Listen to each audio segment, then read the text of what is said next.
Le sujet ce soir est donc ses mains, qui est suivi d'une petite parenthèse touchée.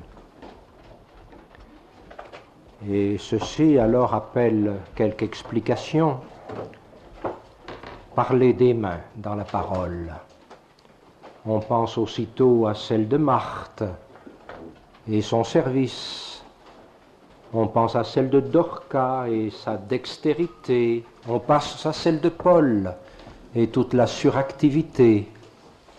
Il y a eu tout cela pour le Seigneur. Mais c'est autre chose qui va nous occuper ce soir. Parler des mains, c'est aussi parler de créativité. L'Ancien Testament nous en parle concernant le Seigneur. Je rappelle simplement 2 versets de l'Ancien Testament, nous pourrions en citer beaucoup d'autres. Celui du psaume 19, dans lequel, nous le savons, nous voyons là le Dieu créateur. L'étendue annonce l'ouvrage de ses mains. Et au psaume 79, dans son verset 73, quelque chose qui est plus personnel, semble-t-il. Tes mains m'ont fait. Mais ce n'est pas des mains du Créateur que nous allons parler. C'est des mains donc de l'homme Christ Jésus, tel que les évangiles nous en parlent. Et cela alors nous suggère 3 pensées. La première, les mains du Seigneur dans les évangiles, c'est d'abord la puissance. Et nous pensons aux mains qui partageaient les 5 pains, les 2 poissons, et c'était la multiplication. Ces mains parlent aussi de l'identification. Et on est assez frappé quand l'évangile de Matthieu, dans son chapitre 8, cite Ésaïe 53, où nous lisons « Il a porté nos langueurs et s'est chargé de nos douleurs ». Nous trouvons cette expression, donc en Matthieu 8 au verset 17, « Lui-même a pris nos langueurs et a porté nos maladies ». Il y a là comme un geste des mains qui prend ce qui est une charge trop lourde pour autrui, le prend sur lui. Ce que Dieu enlevait, il le prenait aux autres, il le prenait sur lui. Et un jour, il allait en payer le prix au calvaire. Tout d'abord, les guérisons, c'est le petit A. Et nous lirons donc les 3 passages qui nous sont proposés. D'abord les 2 de Luc au chapitre 4, et nous lirons le verset 40.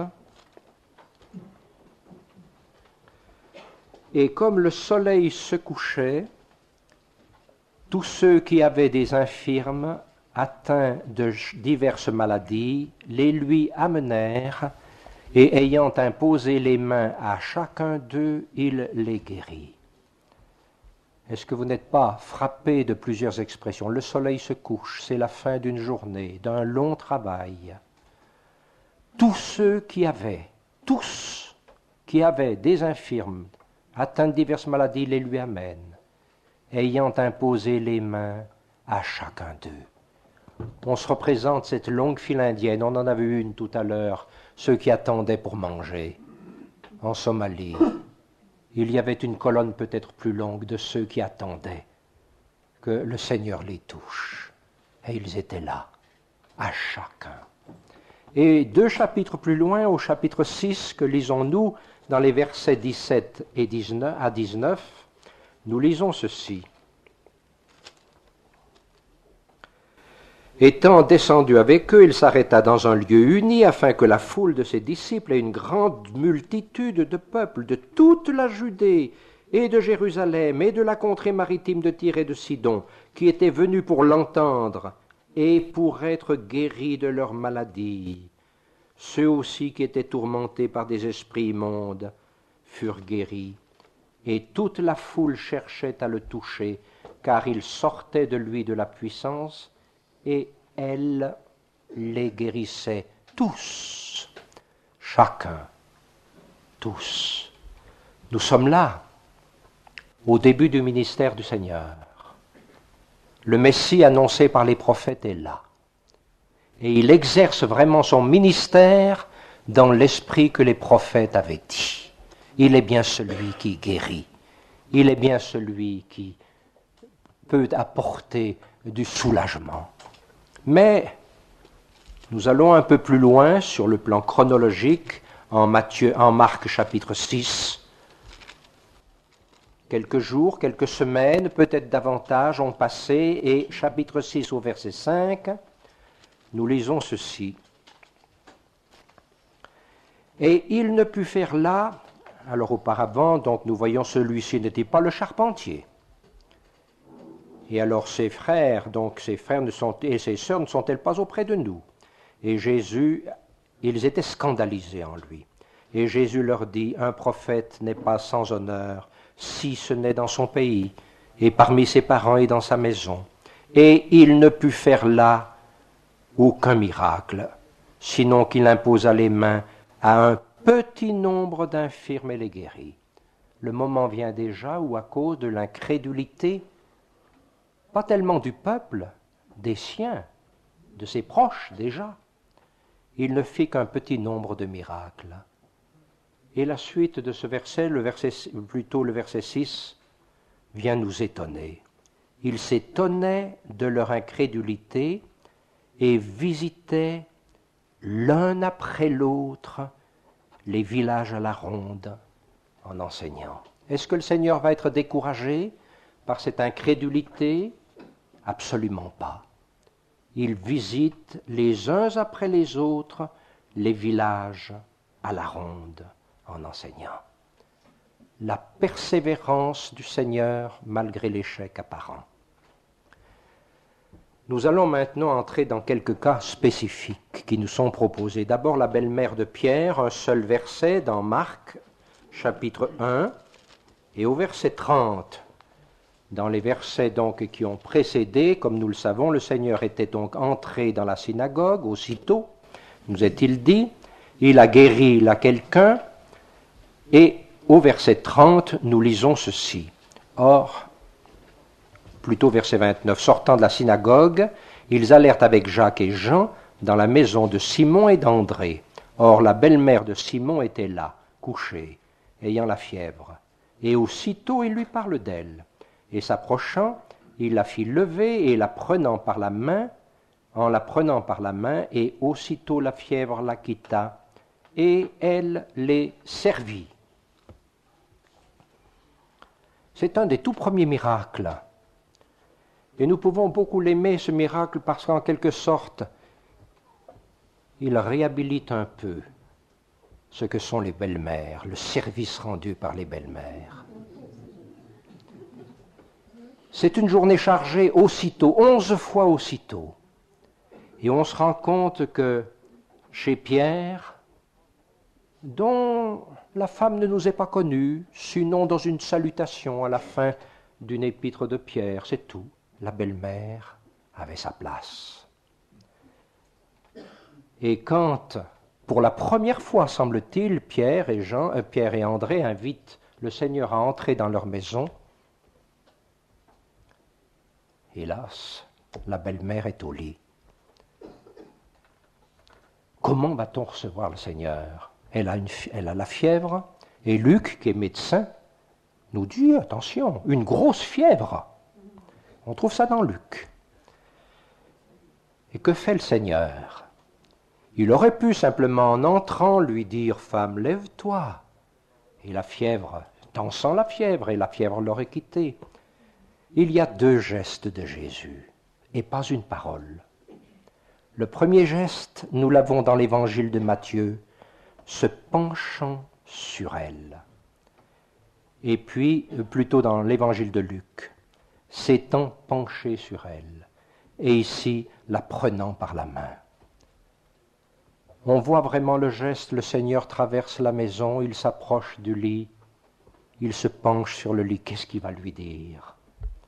Non, quelque chose de plus intime, un geste de compassion, un geste d'amour, et du geste il la lève, elle l'est servie. Dans un autre évangile, Matthieu, elle le servit, nous sera-t-il dit. Ensuite, nous passons donc, nous verrons quelques guérisons d'aveugles. 2. Les aveugles. On ne trouve pas tellement de guérisons d'aveugles dans l'Ancien Testament. On peut dire que les guérisons d'aveugles, c'était une des prérogatives du Messie. On le trouve, je cite simplement 3 passages dans Ésaïe. Au chapitre 29, vous verrez au verset 18, « En ce jour-là, les yeux des aveugles verront. » Au chapitre 35 d'Ésaïe, verset 5, « Alors les yeux des aveugles s'ouvriront. » Et au chapitre 42, verset 16, « Je ferai marcher les aveugles par un chemin qu'ils n'ont pas connu. » Il y en a d'autres certainement, mais c'était une prérogative de la venue du Messie. Et le Messie est là. Et nous allons au chapitre 8 de l'évangile de Marc pour trouver un premier aveugle. Chapitre 8, les versets 23 à 25.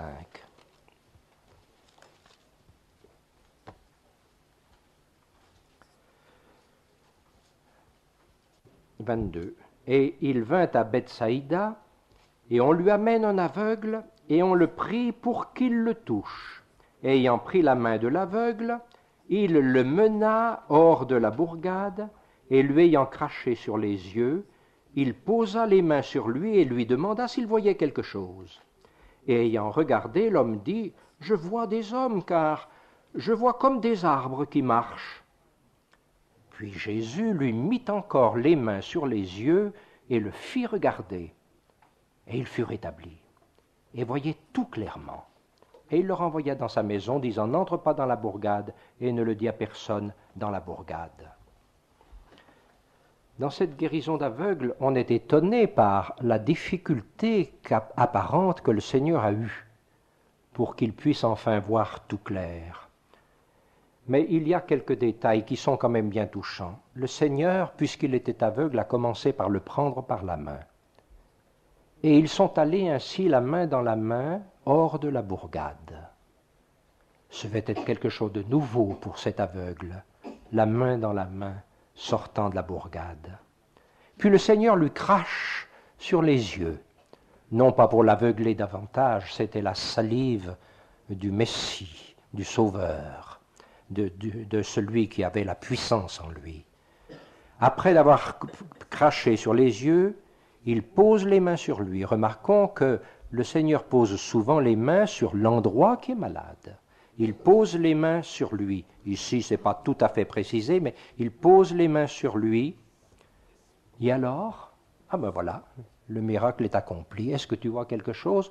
Oh oui, ce doit bien être des hommes, je vois comme des arbres.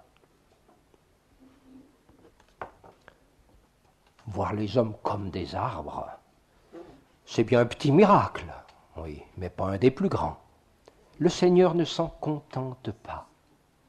Le Seigneur ne s'en contente pas. Il lui mit encore les mains sur les yeux et il voyait clairement. Et on peut dire que cette guérison difficile nous parle un peu, c'est un enseignement. Dans les conversions, il y a des conversions qui se font rapidement.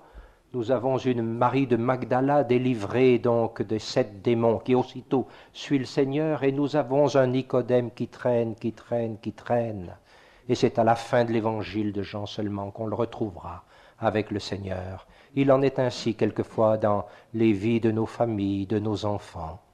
Des conversions rapides et d'autres beaucoup plus lentes. Mais le Seigneur ne renvoie pas quelqu'un demi-guéri. Et ceci est très beau. La persistance du Seigneur jusqu'à ce qu'il voit bien clair. Nous avons un deuxième aveugle, c'est donc Bartimée, que nous trouvons au chapitre 10. Et nous lirons juste quelques versets de ce chapitre 10. Verset 46. Arrivant à Jéricho, ils arrivent à Jéricho, et comme ils sortaient de Jéricho avec ses disciples et une grande foule, Bartimée l'aveugle, le fils de Timée, était assis sur le bord du chemin et mendiait. Ayant entendu dire que c'était Jésus le Nazarénien, il se mit à crier et à dire « Fils de David, Jésus, aie pitié de moi !» Et plusieurs le reprirent afin qu'il se tût. Mais il criait d'autant plus fort « Fils de David, aie pitié de moi !» Et Jésus s'arrêtant dit qu'on l'appelât. Et ils appellent l'aveugle, lui disant « Eh, bon courage, lève-toi, il t'appelle. » Et jetant loin son vêtement, il se leva en hâte et s'en vint à Jésus. Et Jésus répondant lui dit « Que veux-tu que je te fasse ?» Et l'aveugle lui dit « Rabboni, que je retrouve la vue. » Et Jésus lui dit « Va, ta foi t'a guéri. » Et aussitôt il recouvra la vue et le suivit dans le chemin. Alors, nous ne voyons pas dans cet évangile de Marc que le Seigneur ait touché les yeux de l'aveugle. Mais cette expression, nous la retrouvons donc dans l'évangile de Matthieu. Je le signale seulement. Dans l'évangile de Matthieu, au chapitre 20 et au verset 34, nous avons ceci, donc, qui ajoute quelque chose à notre récit. Et Jésus, ému de compassion, toucha leurs yeux, car il y a 2 aveugles dans l'évangile de Matthieu. C'est assez fréquent d'ailleurs. Ceci parce que c'est l'évangile du Messie, pour qu'il puisse y avoir un témoignage de 2. Alors, ému de compassion, il toucha leurs yeux, et aussitôt leurs yeux recouvrèrent la vue. Mais revenons à notre récit ici, que nous retrouvons d'ailleurs dans l'évangile de Luc, chapitre 18, avec un petit détail supplémentaire. Il y avait déjà pour cet aveugle deux obstacles pour être devant Jésus. Premièrement, c'était sa cécité, et deuxièmement, c'était toute la foule qui passait. Il va y en avoir d'autres encore. Il y en a un autre qui nous est précisé dans l'évangile de Luc, et il y a ceci, ceux qui allaient devant le reprirent afin qu'il se tût. Mais il criait d'autant plus fort, fils de David. Il y avait donc ceux qui étaient devant Jésus, quel honneur, ils marchaient devant, c'était une avant-garde, et en quelque sorte, ils se permettaient de choisir, celui-là il pourra le guérir, approche, celui-là non. Quand ils ont vu ce mendiant, quand ils ont vu Bartimée, l'aveugle, assis sur le bord du chemin, ils ont dit non, tais-toi, tais-toi, tais-toi, Jésus passe, il est pressé. Et nous risquerions d'agir comme ceux qui vont devant, de choisir nous aussi, parmi nos connaissances, parmi ceux qui nous entourent, ceux qu'on peut apporter à Jésus, et ceux qui, vraiment, qu'est-ce que vont dire les frères et sœurs, etc. Ceux qui allaient devant. Ils criaient donc d'autant plus fort, si bien que Jésus entend sa voix, fait arrêter donc la foule, et il l'appelle. Il l'appelle fils de David, et ceci est très évocateur. C'est le fils de David, annoncé par les prophètes, qui rendait la vue aux aveugles. Et cet aveugle le savait bien. Et lui seul l'appelle fils de David. Et Jésus, entendant cette voix, qui l'interpelle fils de David, lui dit appelez-le. Et la foule, voyez comme elle est changeante. Oh, et bon courage, il t'appelle. Ah, viens, viens donc. Tu as bien eu raison de crier. Et on le mène à Jésus cette fois. Alors il jette loin son vêtement, qu'aucun obstacle ne subsiste. Il se lève en hâte, il vient à Jésus. Que veux-tu que je te fasse? C'est l'épreuve de la foi. L'épreuve de la foi. Rabboni, que je recouvre la vue. Et alors l'Évangile nous dit bien, va, ta foi t'a guéri. Ça a été une foi, voyez, tenace que cette foi. Intelligente, fils de David, et tenace, malgré la foule, malgré le vêtement, malgré tant de choses, il a trouvé Jésus. Nous passons ensuite, comme notre feuille nous le propose, à des guérisons de lépreux.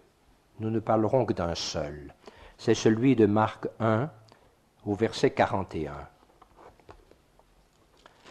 Premier chapitre de Marc, nous lisons au verset 41 ceci. C'est la même journée que celle de la guérison de la belle-mère de Pierre. Et nous lisons tout à la fin donc de cette page, un lépreux vient à lui le suppliant et se jetant à genoux devant lui et lui disant « Si tu veux, tu peux me rendre net. » Et Jésus, ému de compassion, et tendant la main le toucha et lui dit « Je veux, sois net. » Et comme il parlait, aussitôt, la lèpre se retira de lui et il fut net. Toucher les oreilles d'un sourd, ça se comprend. Toucher la langue d'un muet, ça se comprend, et le Seigneur l'a fait. Les yeux d'un aveugle aussi. Il touche la partie malade. C'est un acte de compassion, un acte de puissance, mais un lépreux, tout est malade. Plus que cela, le Lévitique dit bien que le lépreux il doit se tenir à distance. Le lépreux doit dire impur, impur. Il est interdit de toucher un lépreux. Et un lépreux est là, et il implore le Seigneur. Que va-t-il faire? Si tu veux, tu peux me rendre net. Il a la foi. Il reconnaît que Jésus a la puissance de le guérir. Ce n'est pas tellement sur sa puissance qu'il s'interroge, c'est sur le cœur de Jésus. Si tu veux, tu peux, mais voudras-tu? Ton cœur voudra-t-il s'occuper de cet être tellement dégradé que je suis devenu? Et il y a des maladies, comme il y a des souffrances, pour lesquelles la puissance ne suffit pas pour guérir ou pour calmer. Il faut aussi l'amour. Et c'est ce que Jésus va montrer. On peut aimer son semblable, mais quelqu'un qui n'a plus figure humaine, comme un lépreux, il fallait être Jésus pour s'approcher de lui et faire ce qu'il a fait. La réponse de Jésus, elle ne se fait pas attendre. Il nous est dit donc que Jésus, ému de compassion, et tendant la main, le toucha. Une parole aurait suffi. Je veux, sois net, suffisait. Et tendant la main, le toucha. Et c'est là que nous voyons la compassion de Jésus. S'approcher de celui qui est rejeté de tout le monde. Il y avait longtemps que personne n'avait plus touché ce lépreux. Même dans sa famille, on ne pouvait plus le toucher. Et le premier geste de Jésus, il s'approche, il le touche. Il a dû être ému aux larmes, le lépreux, quand Jésus l'a touché. Et après, alors que Jésus l'ait touché, ce geste donc uniquement de compassion, la parole capitale, je veux, sois net. Ici, la puissance est dans la parole, je veux, sois net. Et comme il parlait, aussitôt la lèpre se retira de lui et il fut net. Et c'est là un miracle complet. La souillure a disparu de ce malade et la souillure n'a pas touché Jésus. Lui seul pouvait faire cela. Pourquoi? Parce que Jésus domine divinement les conséquences du péché. Et lui seul pouvait le faire.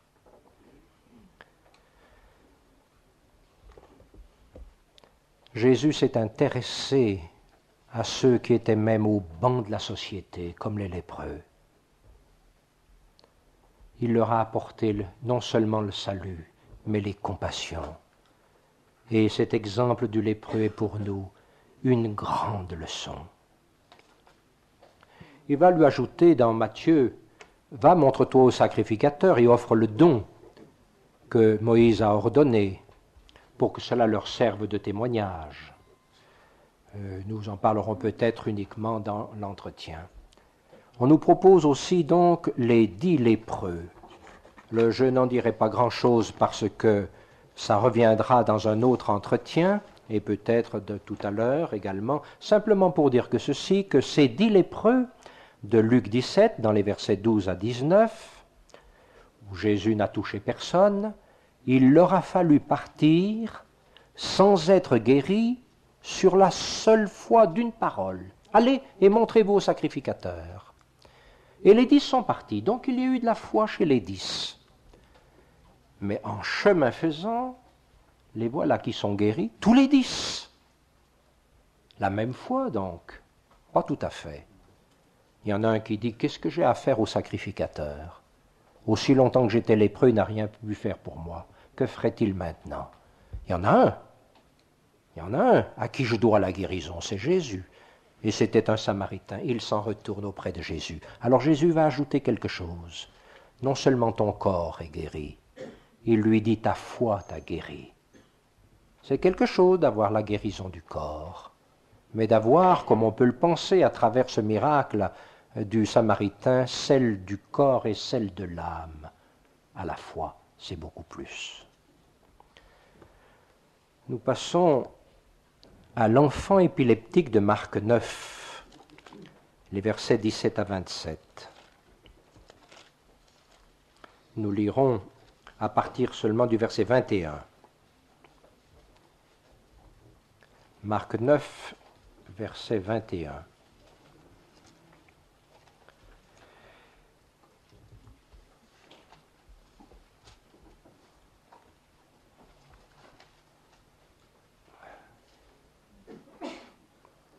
Et, verset 20, ils lui amenèrent l'enfant, et quand il l'eut vu, aussitôt l'esprit le déchira, et l'enfant,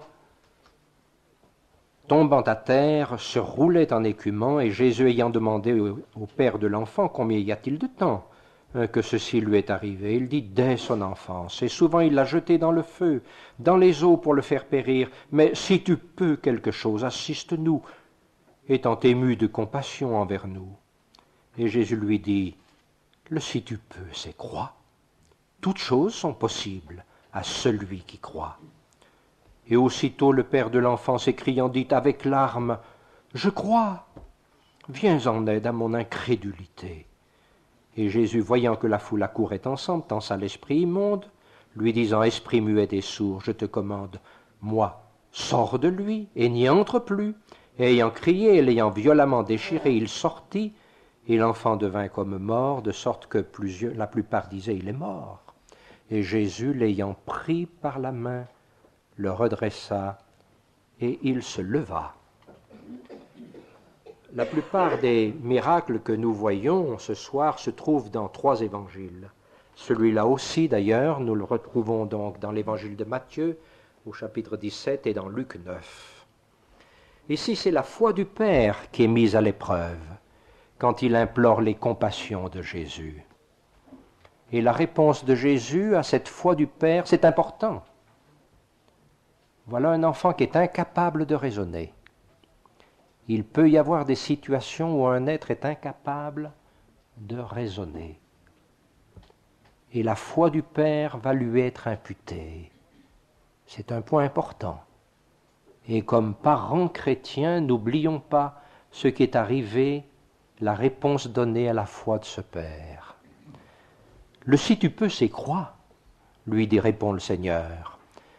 Alors avec larmes, il nous est dit, le Père s'écrie, je crois. Viens en aide à mon incrédulité. Il y a là toute la sensibilité de ce Père. Le Seigneur est son seul recours. Il aime cet enfant. Bien que ce soit un enfant, il nous est dit possédé d'un esprit démoniaque, le Seigneur le soulignera. Mais il aime cet enfant et il ne peut s'attendre qu'à Jésus. Alors Jésus tense le démon, l'enfant est là, se tient un moment comme mort, et c'est alors que le Seigneur va toucher cet enfant. On peut remarquer qu'il y a eu quelques impositions de main à des démoniaques, qui nous est dit en particulier au début des évangiles, dans ce que nous avons lu dans Marc 4 et ailleurs, mais en général, le Seigneur ne touche pas un démoniaque, quelqu'un qui est possédé d'un démon. Le Seigneur n'a rien à faire avec Satan et ses suppôts. C'est quand le démon est sorti de l'enfant qu'il va le toucher. Alors il prend l'enfant par la main, il le redresse, et l'évangile de Luc ajoute, chapitre 9, il le rendit à son Père. On est émerveillé par à la fois la sobriété des récits, et surtout par ce fait que le Seigneur n'exige jamais rien des miraculés, ni des familles des miraculés. Il n'exige rien d'eux. il guérit et il passe son chemin. Il annoncera à ses disciples, il dira à ses disciples que un tel miracle ne peut s'accomplir que par la prière et par le jeûne. On en parlera peut-être tout à l'heure dans l'entretien. Nous passons à Luc 13, la femme courbée.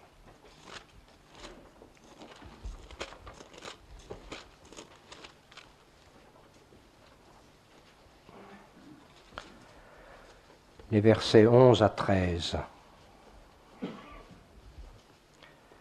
Or il enseignait dans l'une des synagogues un jour de sabbat, et voici il y avait là une femme ayant un esprit d'infirmité depuis 18 ans, et elle était courbée et ne pouvait nullement se redresser. Et Jésus la voyant l'appela et lui dit, femme, tu es délivrée de ton infirmité. Et il posa les mains sur elle. Et à l'instant, elle fut redressée et glorifiait Dieu. Alors le chef de synagogue est indigné, et d'autres avec lui, parce que le Seigneur l'a guéri en un jour de sabbat. Jésus entre dans la synagogue. Il y a du monde dans la synagogue, un jour de sabbat surtout. Et aujourd'hui, c'est le Seigneur qui va donner l'enseignement. Et la foule se presse. Et au milieu de cette foule, il se tient une femme courbée. Elle avait l'habitude de venir dans la synagogue. Elle avait peut-être un certain contact avec Dieu dans la synagogue. Elle est courbée. Personne ne la voit. Elle occupe évidemment une certaine place, étant courbée, mais elle est toute petite. Personne ne la voit. Si quelqu'un l'a vue, malgré la foule, c'est le Seigneur. Elle y était venue souvent dans la synagogue, mais elle ne savait pas que ce jour-là, Dieu était si proche d'elle. Et voilà que c'est le Seigneur lui-même qui l'appelle. Et voilà que le Seigneur donc lui dit, il l'appelle, et il lui dit, femme, tu es délivrée de ton infirmité. Il posa les mains sur elle, 2 mains qui se posent sur elle, les mains puissantes de Jésus. Et la voilà qui se redresse. Et elle qui, depuis 18 ans, ne voyait que le sol, elle ne voyait même pas ses semblables. Elle n'avait aucune communication avec personne, aucune communion. Elle se redresse. Elle est en face du Fils de Dieu. Quelle belle chose! Mais c'est un jour de sabbat. Alors le chef de la synagogue s'indigne. Pourquoi le Seigneur a-t-il guéri cette femme? Pourquoi l'a-t-il guérie même un jour de sabbat? C'est lui qui va le dire. Pour lui, elle est une fille d'Abraham. Et dans les évangiles, il n'y a pas beaucoup de personnes qui soient appelées fils ou filles d'Abraham. Il n'y en a que 2. La femme courbée et Zachée. Et le Seigneur, entrant dans la synagogue, en la voyant, avait discerné dans cette femme courbée depuis 18 ans une fille d'Abraham. Et il avait été ému de compassion. Vous n'êtes pas fils d'Abraham, pourra-t-il dire à tous les autres en Jean, chapitre 8, comme nous le savons. Enfin, Malchus, je le signale seulement, pour aller un peu plus vite, parce que je prolonge trop. En Luc 22, au verset 51, nous trouvons donc ce Pierre qui avait besoin de 2 épées, il ne sait même pas en manier une. Il y avait là l'esclave du sacrificateur, et il voudrait arrêter ceux qui s'approchent de son Seigneur, il lui coupe l'oreille. Dans l'évangile de Jean, on voit 2 autres choses qui nous sont précisées. Premièrement, c'est l'oreille droite, peut-être que quelqu'un trouvera un sens, mais surtout, il s'appelait Malchus. Et le Seigneur répare un peu l'erreur de son disciple. Et pour que son disciple n'ait pas d'ennui avec le Sanhédrin ou avec la justice, il répare l'oreille. Pourquoi son nom, Malchus, nous est-il donné? Je pense à ceci. Un jour, le Seigneur a devant lui celui qui accompagne ses adversaires, ceux qui vont le prendre, le lier et le crucifier. Et voyant celui qui accompagne ses adversaires, Malchus, il l'a guéri. Il lui a parlé d'une manière miraculeuse.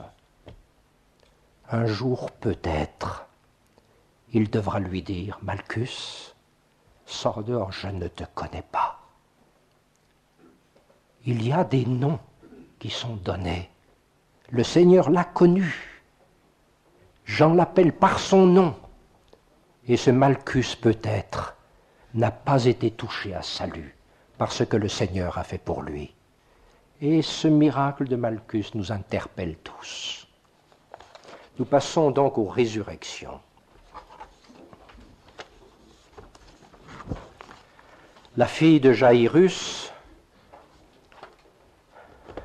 dans l'évangile de Marc, donc au chapitre 5,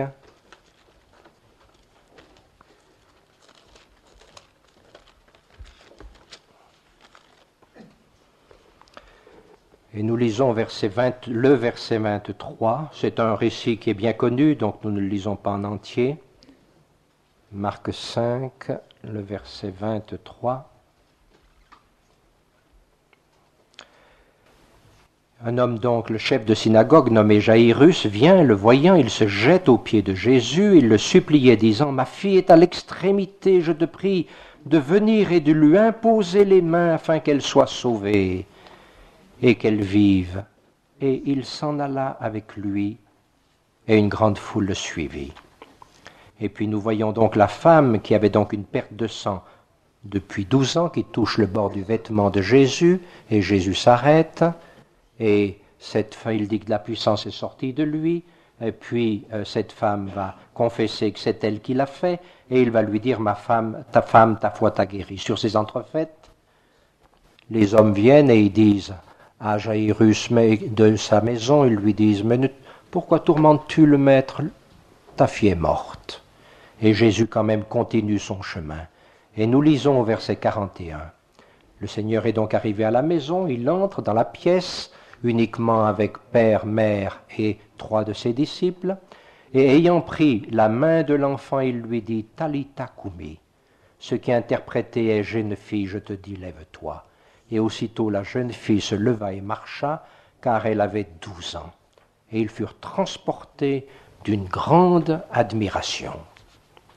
Nous avons là aussi donc ce récit dans l'évangile de Marc, dans Matthieu, dans Luc, Matthieu 9 et Luc 8, qui nous donnent des petits détails complémentaires. C'est donc que ce récit a beaucoup d'importance.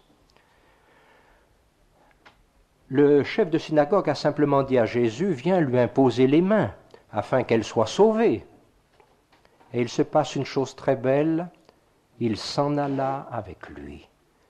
Nous voyons cet homme accablé de peine. Le Seigneur ne dit pas une parole de loin. Il fait un bout de chemin avec Jaïrus. Il fait un bout de chemin avec lui. Il veut le partager. Il veut partager quelque chose avec lui. Et voilà qu'un incident se produit. Une femme est là, sur le chemin. Et par derrière, elle touche le bord du vêtement de Jésus. Une femme qui, depuis 12 ans, avait une perte de sang. Et dans la maison, la jeune fille avait 12 ans. Nous voyons le contraste. 12 ans de joie, cette petite qui grandissait, et soudain c'est la maladie et peut-être le deuil. 12 ans de peine, et la seule ressource c'est Jésus. Alors, où est la priorité? Où est la priorité? On se pose quelquefois la question, où est la priorité? Mais Jésus veut guérir l'une et guérir l'autre. Alors Jésus guérit d'abord donc la femme, et puis il va à la maison. Alors on arrête Jaïrus, c'est trop tard, elle est morte. Ah, je le pensais bien. Ne crains pas, crois seulement, lui dit Jésus, et le chemin continue. Et une fois qu'on est arrivé dans la maison, alors le Seigneur lui-même entre dans la chambre. Il s'agit d'une guérison, plutôt un miracle, qui doit rester dans le cadre de la famille. il lui dit « Talita Kumi ». Puis touche la fille, prend cette jeune fille et elle se lève. Pourquoi lui a-t-il dit « Talita Kumi » ? Il y a quelquefois que c'est dans la langue même où le Seigneur l'a prononcé.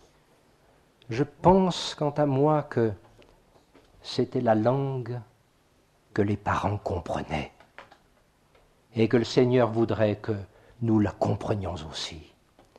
Il y a quelquefois le Seigneur, dans nos souffrances, dans nos épreuves, nous parle un langage que nous pouvons comprendre. Et la parole qui veut être fidèle nous a rapporté la parole du Seigneur dans la langue qui était accessible à ses parents. Elle se lève et le Seigneur va la rendre à ses parents. Il y a aussi donc le fils de la veuve de Naïn, nous le connaissons, c'est en Luc 7, dans les versets 13 à 14, mais nous connaissons bien le récit. Il y a seul l'évangile de Luc qui, pour ces deux résurrections, nous parle de la fille de Jairus, la fille unique, et pour le fils de la veuve de Naïn, son fils unique. C'est l'évangile de Luc qui nous donne ces petits détails. Pour le fils épileptique, son fils unique. C'est les 3 fois. Alors le Seigneur, c'est le cortège de la mort, qui croise le cortège de la vie, on l'a déjà dit souvent, je ne m'arrête pas. Le Seigneur, et peut-être lui seul dans son groupe, est ému de compassion. Et alors, il voit toute cette foule qui vient avec ce cortège funèbre. Une foule qui exprime à sa manière sa sympathie, mais une sympathie impuissante, comme son osopathie. Et en face, il va y avoir celui qui va apporter, lui, sa propre sympathie, mais agissante. Et c'est tout autre chose. Première parole à cette femme, ne pleure pas. Lui seul pouvait lui dire ne pleure pas, car il savait ce qui allait suivre. Lui, il allait lui apporter la consolation. On dit à nos semblables, on dit à quelqu'un dans la souffrance ou dans le deuil, ne pleure pas. Mais on sent bien qu'on ne peut pas ajouter grand-chose. Le Seigneur, lui, va apporter autre chose. Il s'approche, il touche la bière, puis il parle. « Jeune homme, je te dis, lève-toi. » Le jeune homme se lève, il commence à parler, et le Seigneur Jésus le donne à sa mère. Cette fin de récit si sobre, comme chaque fois, est très remarquable. Il le rend à sa mère. Mais passons plus loin. La restauration, à propos de Pierre, c'est le récit donc de Marc 14, de Matthieu 14, je ne lis que le verset 31.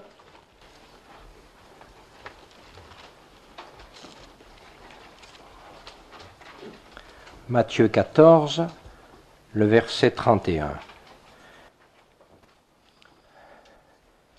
Alors donc, nous savons le récit, le Seigneur multiplication des pains, le Seigneur reste pour renvoyer la foule, il demande à ses disciples de traverser la mer de Tibériade, lui-même reste un moment, et puis vers la 4e veille, il vient marchant sur les flots, alors que c'est la tempête. Et Pierre donc lui demande, et lui dit, verset 28, Pierre répondant, dit, Seigneur, si c'est toi, commande-moi d'aller à toi sur les eaux. Et il dit, viens. Et Pierre était descendu de la nacelle, marcha sur les eaux pour aller à Jésus. Mais voyant que le vent était fort,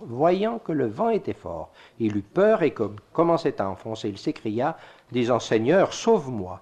Et aussitôt Jésus étend dans la main le prit et lui dit, homme de petite foi, pourquoi as-tu douté? Qu'est-ce qu'on peut dire de Pierre? Est-ce qu'il avait la foi? Oui, le Seigneur le dit. Il la qualifie de petite foi. Mais il avait la foi, parce que on peut dire que c'était une foi intrépide, même téméraire.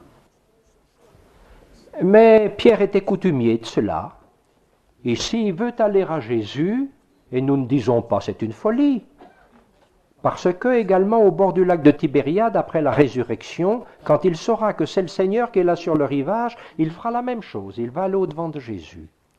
Ici, Pierre donc veut aller à Jésus.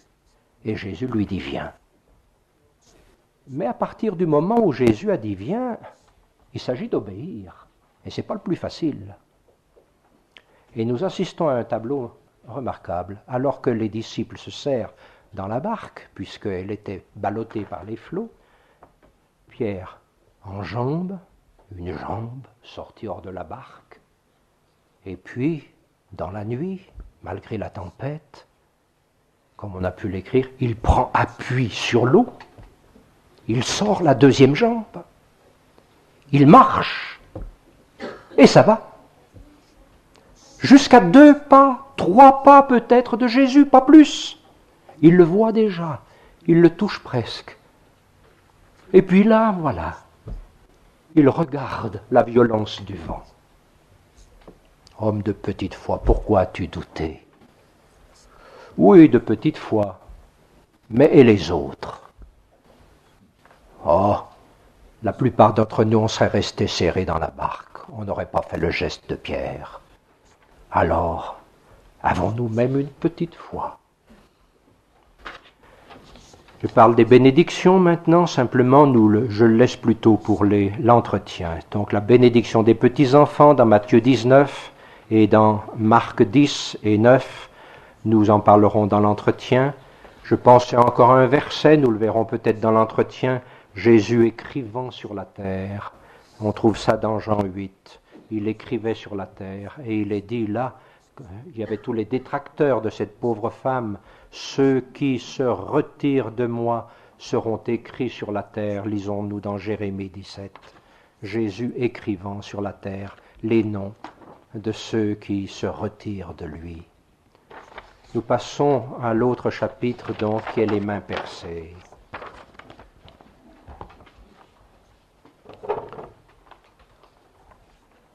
Dans Jean 19, quand Pilate n'a rien trouvé en Jésus, il fait sortir Jésus dehors et il dit « Voici l'homme ». Et il dit donc « Voici l'homme ». Et devant toute cette foule surexcitée, nous voyons alors le spectacle le plus outrageant qui soit.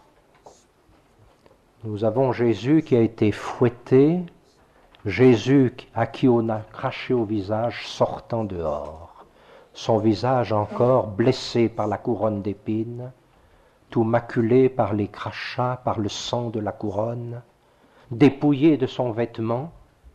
On lui a mis un manteau d'écarlate, peut-être un des manteaux des soldats, pour le déguiser en roi. Et Pilate fait cela. Et regardez sa main droite. On a mis dans sa main droite, en guise de sceptre, le roseau dont on l'avait frappé.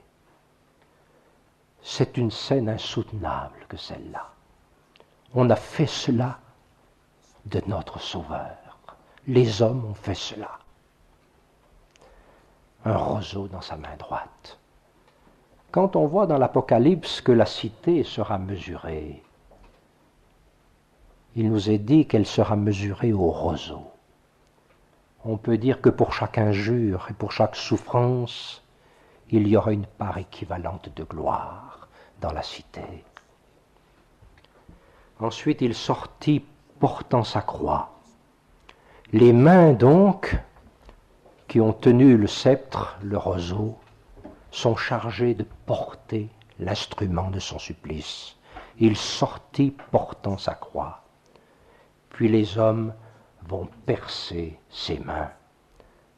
Nous connaissons, c'était annoncé depuis longtemps à l'avance, au psaume 22, ils ont percé mes mains et mes pieds. Il y a dans Zacharie 13 la scène qui est encore future.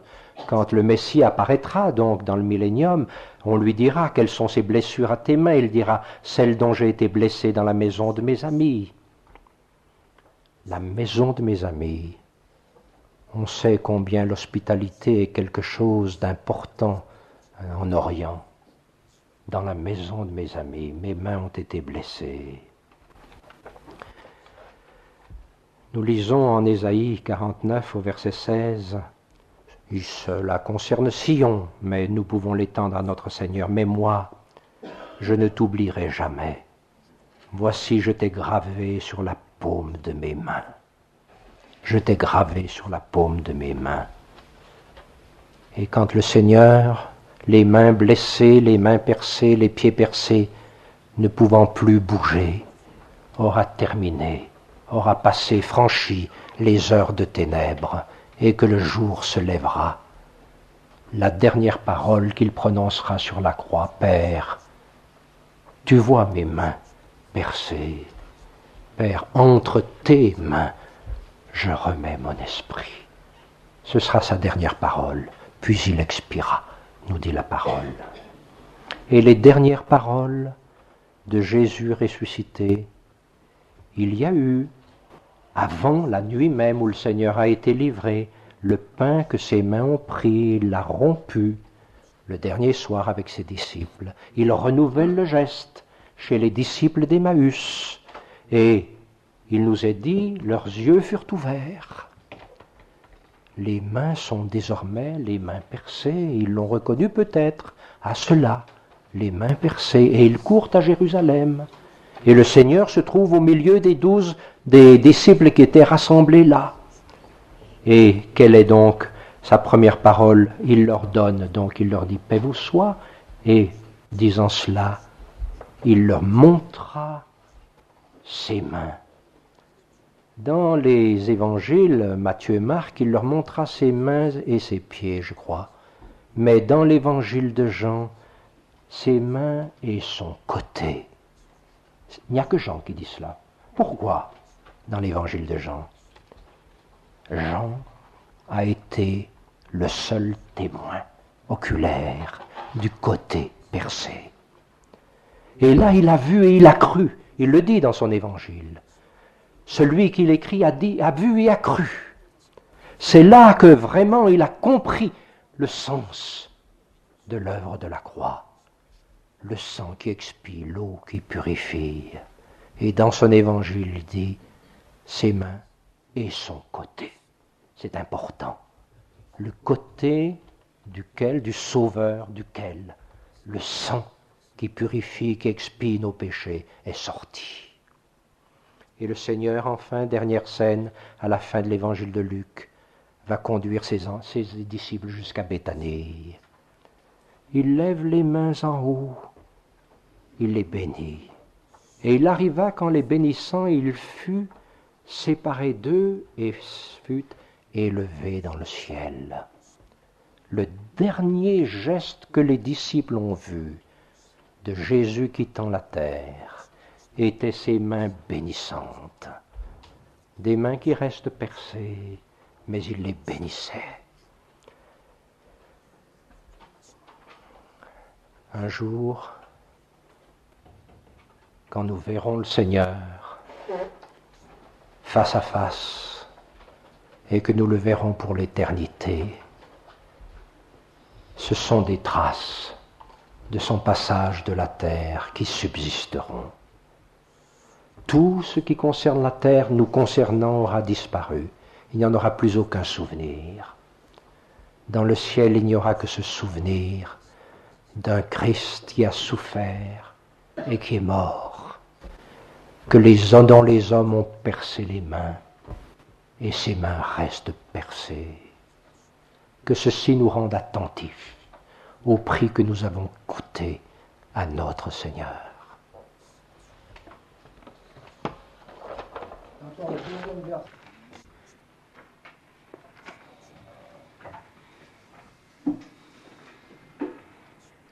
Quelques mots peut-être sur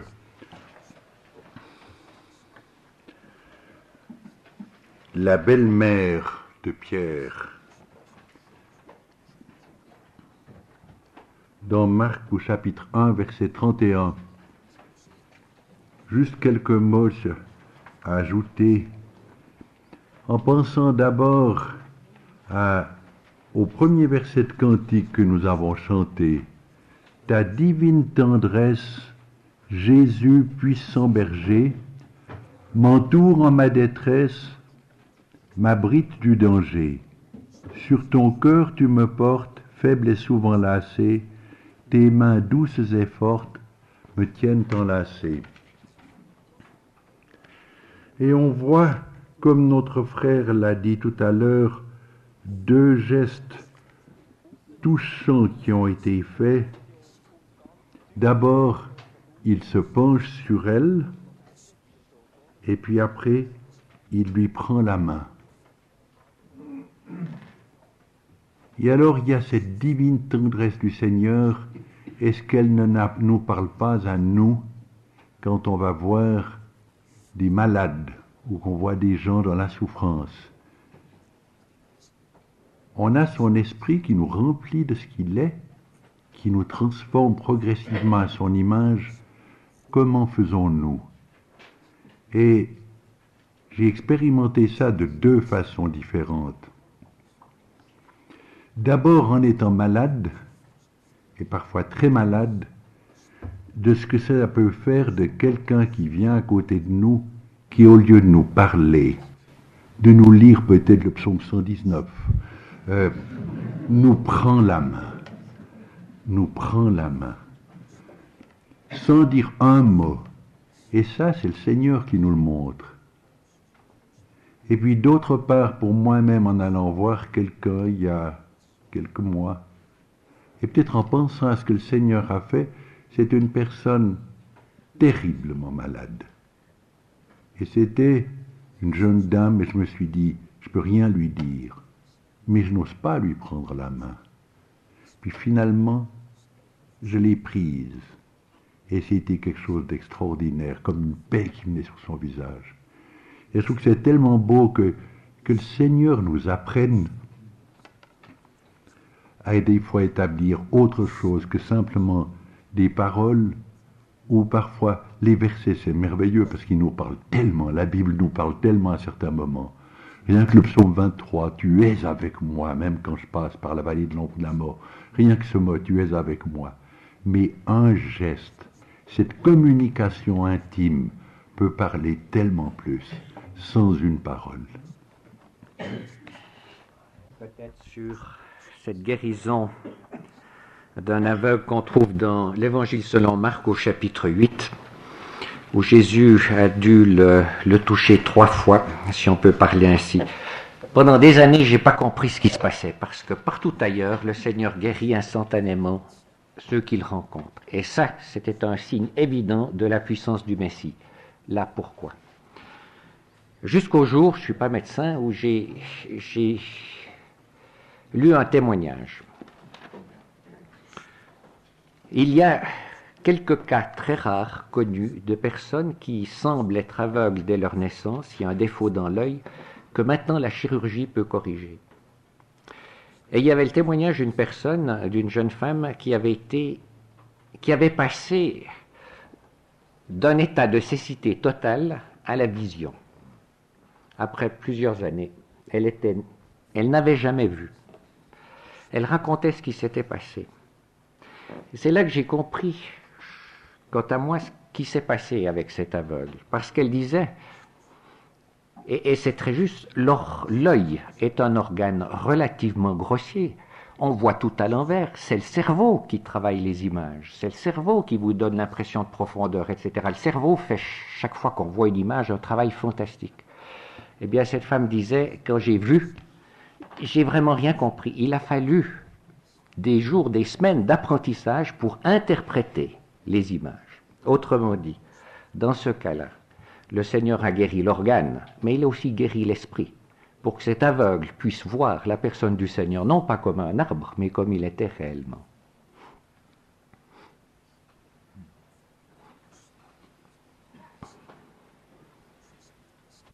Ajouter une remarque concernant cette femme courbée dans Luc 13. On peut s'étonner en effet que le Seigneur ne lui ait pas demandé si elle avait la foi. Mais ça aurait été totalement inapproprié de lui poser cette question. Pourquoi? Elle était courbée depuis 18 ans. Courbée. Eh bien, n'empêche que cette femme allait certainement régulièrement à la synagogue avec son infirmité. Croyez-vous qu'une femme qui va à la synagogue avec une telle infirmité n'a pas la foi? Du reste, le Seigneur l'appelle fille d'Abraham. Elle est fille véritablement du Père de la foi. Alors ça doit nous encourager aussi. L'application est toute pratique. Même si on a quelques bobos, à aller dans la maison du Seigneur. Encore une remarque qui nous a interpellés pendant que notre frère parlait au chapitre 6 de Marc. Quand on voit au verset 5,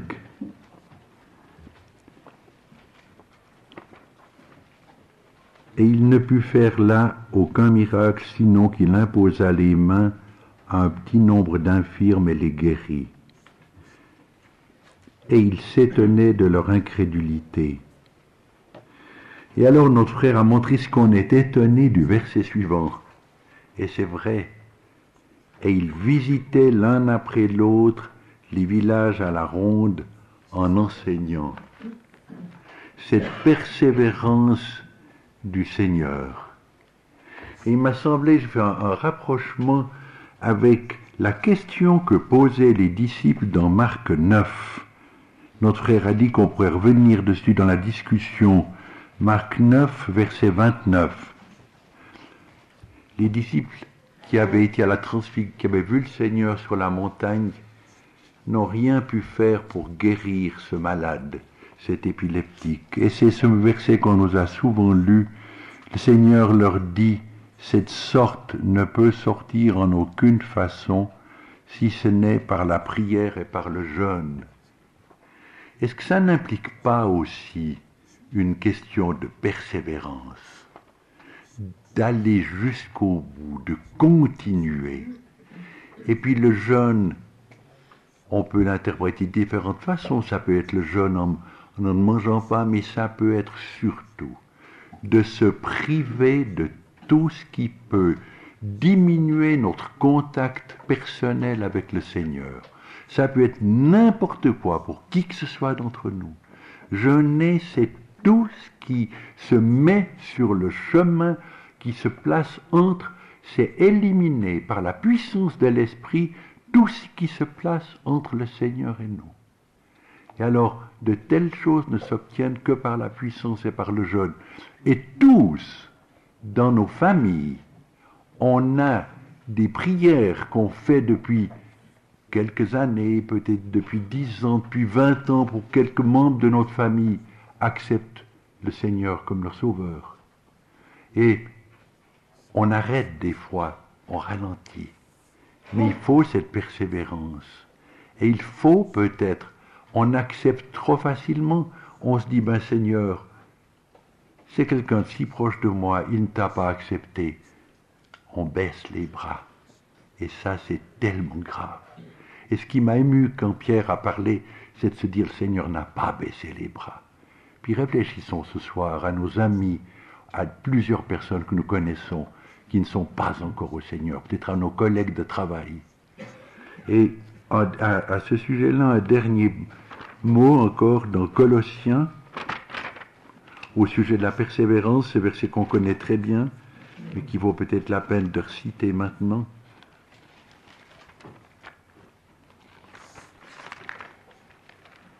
Aux Colossiens, Épître aux Colossiens, chapitre 1,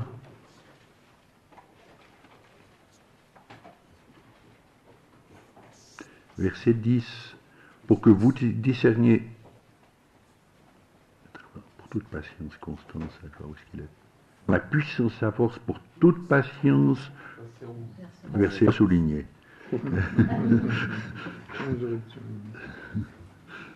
Ah, mais je suis aux Philippiens, vous comprenez, fortifié en toute force, selon la puissance de sa gloire, pour toute patience et constance avec joie. Et c'est ça, toute la puissance de sa gloire. Et on a besoin de toute cette puissance pour avoir la patience, la constance et la joie, n'est-ce pas, Hélène? La joie de l'Éternel est votre force. Je vois ton sourire devant moi et je pense à cela. Pour toute patience, constance avec joie. C'est la joie de l'Éternel qui nous donne cette force.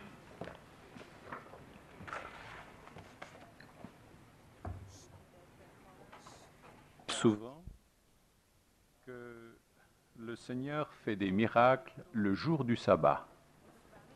Ça nous a certainement tous frappés. Et pourquoi? Bien, dans Marc 2 au verset 27, il explique que le sabbat a été fait pour l'homme et non pas l'homme pour le sabbat. Et puis dans Jean au chapitre 9, quand le Seigneur guérit l'aveugle-né, il le fait aussi un jour de sabbat. Et pour le guérir, il ne lui a pas craché sur les yeux, mais il a craché par terre. Et il a fait de la boue et il a enduit les yeux de cet onguent.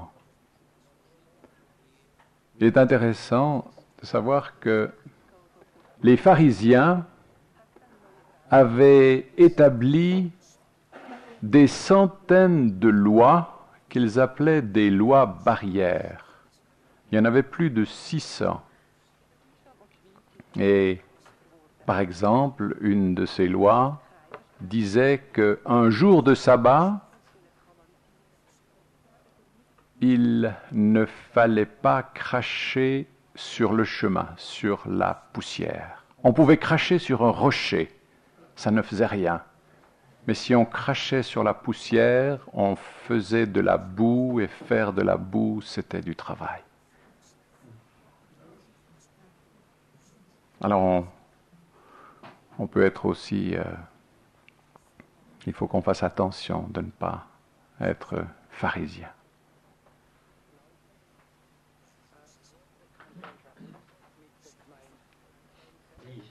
Mon père travaille, et moi je travaille. Qui plus est, dans la fin du verset que tu viens de citer, il est le Seigneur du sabbat. Un jour du sabbat, alors que d'autres vont à l'abreuvoir pour mener qui son bœuf, qui son âne, le même jour du sabbat. Quel prix une âme a pour le Seigneur. Si le paragraphe se termine par ce magnifique verset, toute la foule se réjouissait de toutes les choses glorieuses qui étaient faites par lui.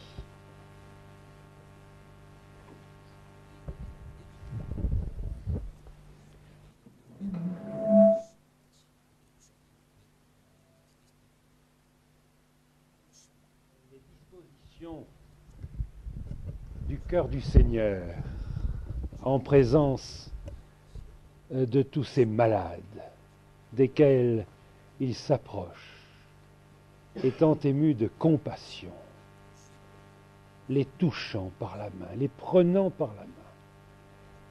Est-ce que nous n'avons pas là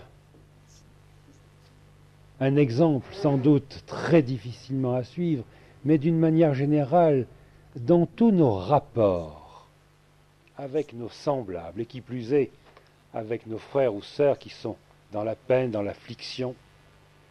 Mais je pense, maladie, conséquence du péché, lorsque nous trouvons en face d'une personne qui n'a pas mis encore sa confiance dans le Seigneur et qui fait un pas vers vous, qui vous jette un regard, eh bien, est-ce que nous la prendrions toujours par la main?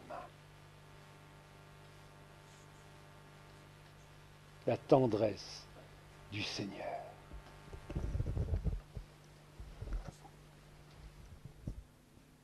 Figuration, nous n'en avons pas parlé.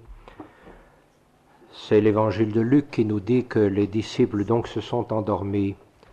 Dans l'évangile de Matthieu, chapitre 17, dans les versets 6 à 8, nous avons la peur des disciples à la fin de cette scène où Jésus leur est apparu dans sa gloire. Et il y a alors ce geste magnifique du Seigneur, simple, et c'est l'évangile de Matthieu seulement qui nous le précise. il les toucha. Ceci nous touche nous aussi, mais également nous remplit d'une certaine tristesse.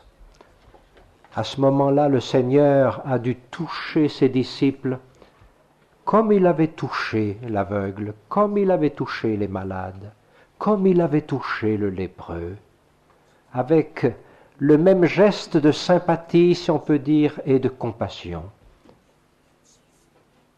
Et ce geste voulait leur dire, mes disciples, mes faibles disciples, acceptez encore de faire quelques pas avec moi.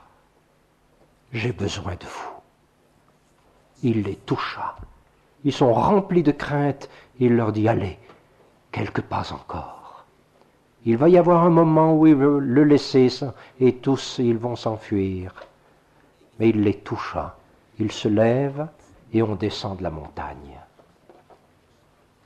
Et c'est quand ils descendent de la montagne de la transfiguration que les autres, en attendant, se disent, mais on va faire quelque chose. Voici le Père qui amène cet épileptique dont on a parlé. C'est dans ce moment-là. Et ils se disent, le Seigneur nous a envoyés, on a accompli des miracles, voilà une belle occasion de ne pas rester inactifs. Et ils ne vont rien pouvoir. C'est là que le Seigneur va dire, cette chose, cette guérison s'accomplit par la prière, cette sorte de miracle s'accomplit par la prière et dans le jeûne. Et il reprend la route. Et il leur parle de la mort qu'il va accomplir à Jérusalem. Et les disciples restent un peu derrière. Et quand ils sont arrivés dans la maison, chacun s'assied. Et personne ne dit rien. Pourquoi ? Après que le Seigneur leur eut parlé de ses souffrances, ils sont restés dehors. Est-ce qu'ils ont parlé de la guérison de l'épileptique? Est-ce que les 3 disciples qui sont descendus de la montagne de la transfiguration ont parlé de ce qu'ils ont vu là-haut? Ils disputaient pour savoir lequel était le plus grand. Et c'est à ce moment-là qu'après ce lourd silence, le Seigneur prend un petit enfant qu'il met au milieu d'eux et enseigne à ses disciples à devenir comme ce petit enfant qu'il est en train de serrer dans ses bras. Quelle belle leçon d'humilité, mais qu'elle est dure à apprendre. Les disciples ont fait tout un long voyage avec Jésus, ils ne l'ont jamais appris. On a aussi fait un long voyage. Quant à moi, je ne suis pas sûr de l'avoir encore appris. Marque toute pratique. On est frappé de voir dans les évangiles combien de fois le Seigneur a eu véritablement un contact physique, à toucher les personnes avec lesquelles, les personnes qu'il rencontrait pour les guérir. Alors on a parlé beaucoup de guérison. Tout ceci est très bien, mais il y a une leçon à tirer aussi pour nous, je crois, dans nos rapports entre frères et sœurs dans le cadre de l'assemblée locale. D'abord, saluer, toucher la main aux visiteurs. Ça, c'est très important. Les gens qui viennent pour la première fois apprécient cette poignée de main. Ça se pratique dans beaucoup de milieux, peut-être pas assez dans le nôtre. Et puis, quand on s'asseye sur un banc, eh bien, il y a quelqu'un à gauche et à droite. Plutôt que se plonger immédiatement dans ses prières, il faut serrer la main. C'est pas seulement un geste de politesse. Mais c'est vraiment réaliser qu'on est à côté d'un frère ou à côté d'une sœur. Ça, c'est très important. Et je vous dis, les gens sont touchés, ceux qui viennent peut-être pour la première fois, qu'on s'intéresse à eux. Par un contact physique, la main, un regard, une parole.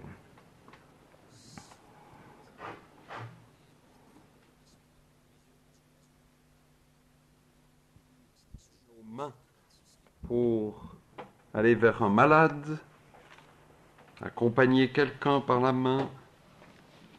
Il y a aussi d'autres choses que l'on peut faire, serrer la main, justement, d'une personne.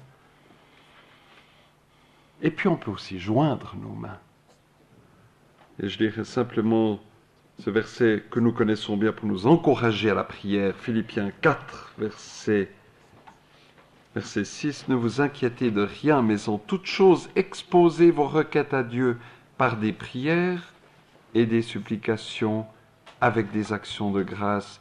Et la paix de Dieu, laquelle surpasse toute intelligence, gardera vos cœurs et vos pensées dans le Christ Jésus.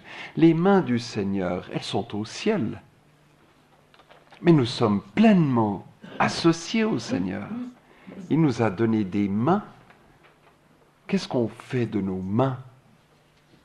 Et à 3 reprises, il a été intervenu pour nous rappeler l'utilité pour le Seigneur de nos mains. Et encore là, dans la prière. Toute action, tout service, toute manifestation de communion les uns avec les autres ne peut être réalisée que par la prière. Le Seigneur lui-même a certainement joint plusieurs fois ses mains pour prier, il se retirait pour prier. Eh bien, n'oublions pas de joindre les mains, pas seulement une fois par jour, mais dans chaque occasion. Il prie pour nous, mais adressons-lui nos prières en pleine liberté.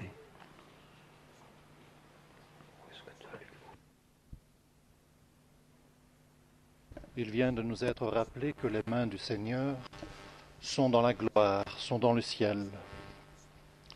Et comment voyons-nous ces mains? Dans le Cantique des Cantiques, au chapitre 5e, il est là une merveilleuse description du bien-aimé dans la gloire. Il y a 10 attributs. Et de ces 10 attributs, il est intéressant de noter qu'il en est 3 en or, ce qui nous parle de la gloire. La tête est un or très fin, chapitre 5, verset 11. Les mains, au verset 14e, sont des rondelles d'or où sont enchâssés des chrysolites. Et enfin, ses pieds sont des socles d'or fin.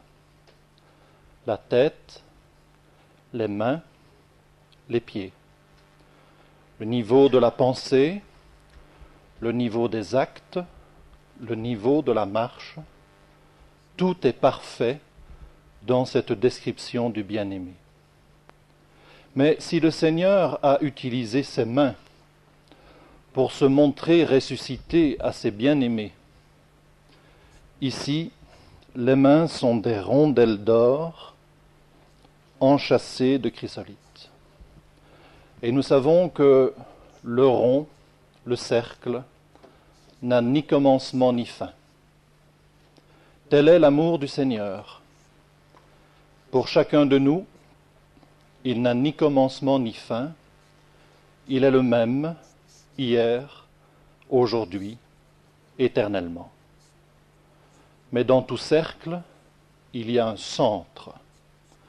Et ici, le centre, ce sont des chrysolites enchâssées, des pierres précieuses. Et nous savons que nous avons été rachetés par le sang précieux de Jésus-Christ. Que sa mort, ô sainte victime, soit toujours présente à nos yeux.